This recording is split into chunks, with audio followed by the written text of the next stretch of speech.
കേരള നിയമസഭാ തെരഞ്ഞെടുപ്പ് വിജയസാധ്യതകൾ വിലയിരുത്തി പ്രവചന സിംഹങ്ങൾ, ജ്യോത്സ്യന്മാർ, മന്ത്രവാദികൾ, രാഷ്ട്രീയ നിരീക്ഷകർ, TV ചാനലുകൾ, പത്രങ്ങൾ എല്ലാവരും പ്രവചന കോലാഹലത്തിലാണ്.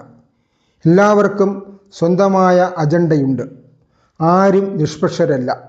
പിന്നെ എന്താണ് ഈ പ്രവചനങ്ങൾ കൊണ്ട് ഉദ്ദേശിക്കുന്ന ഫലം? ദീപസ്തംഭം മഹാചര്യം, നമുക്കും കിട്ടണം പണം എന്നതാണ് അടിസ്ഥാന തത്വം. കേരളത്തിലെ വോട്ടർമാർ പ്രബുദ്ധരാണ്, സംശയമില്ല. മതേതരത്വ മുഖം മൂടി അണിയാനാണ് അവർക്കിഷ്ടം. എങ്കിലും പ്രഥമ പരിഗണന ജാതിക്കും മതത്തിനും തന്നെ. ന്യൂനപക്ഷ വോട്ടുകൾക്ക് പുറകിലാണ് എല്ലാവരും.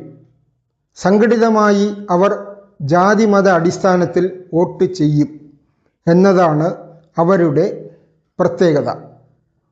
ന്യൂനപക്ഷങ്ങളുടെ സംഘടിത ശക്തി അവരുടെ മതമേലാളന്മാർ ബുദ്ധിപരമായി വിലപേശലുകൾക്ക് ഉപയോഗിക്കുന്നു.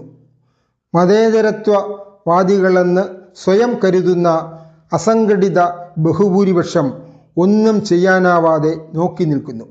പക്ഷേ ഒരു സത്യമുണ്ട്. കാലാകാലങ്ങളായി ഈ ന്യൂനപക്ഷ വോട്ടുകൾക്ക് വേണ്ടിയുള്ള രാഷ്ട്രീയ പാർട്ടികളുടെ പ്രീണന നയങ്ങൾ തിരിച്ചറിയുന്ന ഭൂരിപക്ഷ വിഭാഗം ക്രമേണ ഒരു സംഘടിത ശക്തിയായി വളർന്നു വരുന്നുണ്ട്. ഈ തിരഞ്ഞെടുപ്പിൽ അത് നിശ്ചയമായും പ്രതിഫലിക്കും. മുഖ്യധാരാ രാഷ്ട്രീയ പാർട്ടികൾ, പ്രത്യേകിച്ച് കമ്മ്യൂണിസ്റ്റ് പ്രസ്ഥാനങ്ങൾ, അധികാരമോഹം കൊണ്ടാണ് ഇതൊക്കെ ചെയ്തു കൂട്ടുന്നത്. ഒരു കാര്യം ഉറപ്പിക്കാം, രാജ്യത്തെ ഏറ്റവും പ്രബുദ്ധരായ വോട്ടർമാരുള്ള കേരളത്തിൽ ജാതി മത സമവാക്യങ്ങൾ തന്നെ ഇക്കുറിയും വിജയിക്കാനാണ് സാധ്യത. പക്ഷേ മാറ്റത്തിൻ്റെ കാറ്റ് ശക്തിയായി തന്നെ വീശും. മാറാത്തത് മാറിത്തുടങ്ങും.